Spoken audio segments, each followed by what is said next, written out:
Well, everyone, it's time for us to go and take a look at the iPhone 16e and compare it against the iPhone 11 Pro and see which particular iPhone is the better one for you. Now, the very first thing I can definitely tell you is that when it comes down to both these iPhones, clearly the iPhone 16e is probably going to be the one that's going to be the better one for the everyday average person out there. But the iPhone 11 Pro is still very interesting because this was a 2019 $1,000 phone. So it's going to be very interesting how a phone from like 6 years ago, how a major flagship of 6 years ago compares against kind of the mid-tier phone of 2025. So before we get too far into this, if you want to pick up either one of these phones or some other phones I recommend buying this year, links will be down in the description below. You can get them from there, and you can help support the channel at the exact same time. Now, starting off with the outside of both these phones, the iPhone 11 Pro, which again came out back in 2019. On the front side is giving you a 5.8-inch Super Retina XDR OLED display. And this type of panel, for the most part, still looks pretty decent,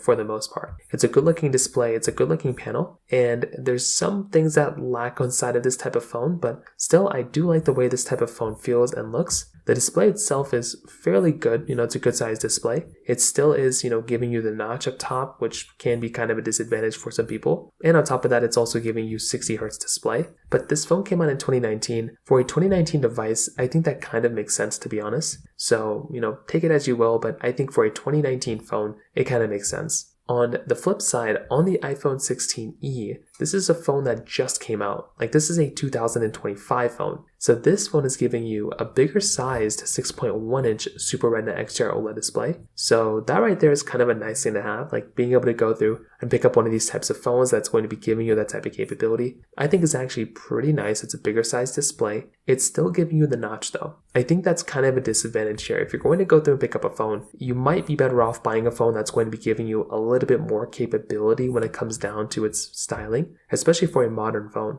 This phone, on the other hand, not really looking that much more modern than an 11 Pro. You're still getting flat sides on the iPhone 16e, as well, but it's a 60 Hz panel too. So there's a couple things right there that already kind of irk me the wrong way, and it is kind of an interesting layout of what Apple even decided to do here for the most part. On the bottom, this is also a pretty big difference. The iPhone 16e is giving you a USB Type-C port. The iPhone 11 Pro is giving you a Lightning port. So that right there is another pretty big difference too. Being able to go through and get Lightning, it's okay, but USB Type-C, significantly better. And that would definitely be the better one here, probably for an everyday average person. Now, on the back side, this is also another pretty big difference. For the iPhone 11 Pro, you're getting a frosted glass back. Same thing with the iPhone 16e, which is nice. But the big thing here and the big difference here is that with something like an iPhone 11 Pro, this phone is giving you a triple camera setup. With the iPhone 16e is giving you this single camera setup. So we'll talk about the camera layout and everything in a second, but that right there as well, that's another super crazy thing to kind of think about. Like being able to go through and pick up a phone on an iPhone 16e, that's the most modern phone, but it's giving you less cameras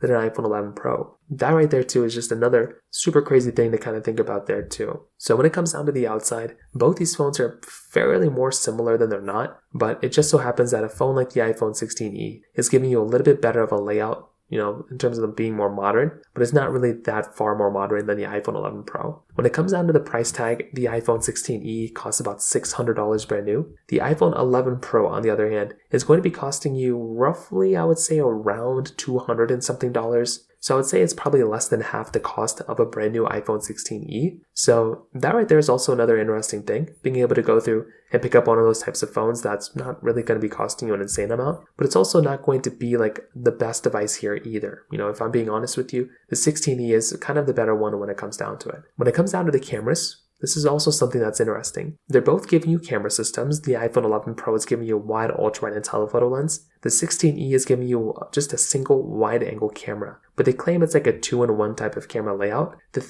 big thing to keep in mind here is one, they both can do 4K at 60 on the front and the back, which that in and of itself is a nice thing. But on top of that, the iPhone 16e can zoom in 2x. Even the iPhone 11 Pro can zoom in 2x. So they both can zoom in the same amount. But the iPhone 11 Pro with that ultra-wide sensor does give you the capability of basically zooming out 0.5x. So that right there is going to be a pretty big difference in and of itself. Like, once again, being able to go through and pick up a device that's going to be giving you essentially that type of layout and capability, that is going to be a really nice thing to keep in mind there. And I know for one, if I'm going to go through and pick up a phone, I definitely want to go ahead and buy a phone that's going to be giving me a better camera. And that is probably going to end up being something like an iPhone 16e. So even though it's not giving you the 0.5x camera and it sucks so bad that it's not, it's still basically essentially giving you a much better camera layout because of the layout of that camera in and of itself. So from that side too, that kind of covers it up there as well. Now on top of that, another very important thing to keep in mind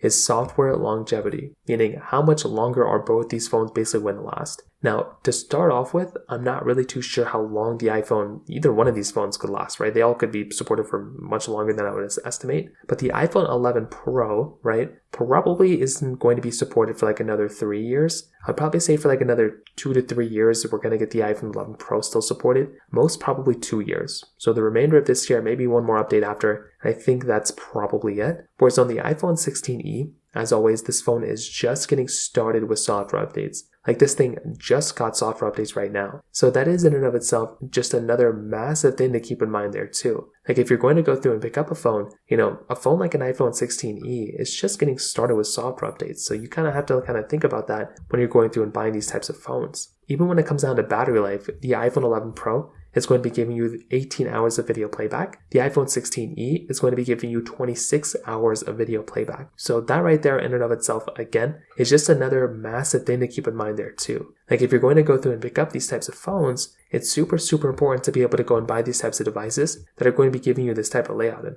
like I said before, this is in and of itself another really important thing to keep in mind there as well. Now, on top of that, when it comes down to their performance, the iPhone 11 Pro is going to be giving you the Apple A13 Bionic chip inside with 4 gigs of RAM. The iPhone 16e is going to be giving you the Apple A18 chipset inside with 8 gigs of RAM. So this right there is going to be another very big difference. The iPhone 16e is going to be substantially faster than an iPhone 11 Pro. You're basically getting the newest chipset with the most amount of RAM you can get inside of an iPhone. And you are definitely going to be getting a very fast phone on the iPhone 16e. I think the iPhone 11 Pro is still okay for the most part, but if you're comparing these side by side, you're definitely going to feel like a phone like an iPhone 11 Pro is going to be the faster, overall better performing one when it kind of comes down to it. So that is kind of one of the more important things to keep in mind here. So if I'm you, right, and if I'm going to go and buy a phone between these two, and even if I'm going to upgrade from my iPhone 11 Pro, the iPhone 16e is a better phone, right? It's going to be giving you better performance, better battery life, kind of a better camera, and just an overall better experience from a phone, right? It's what you'd expect.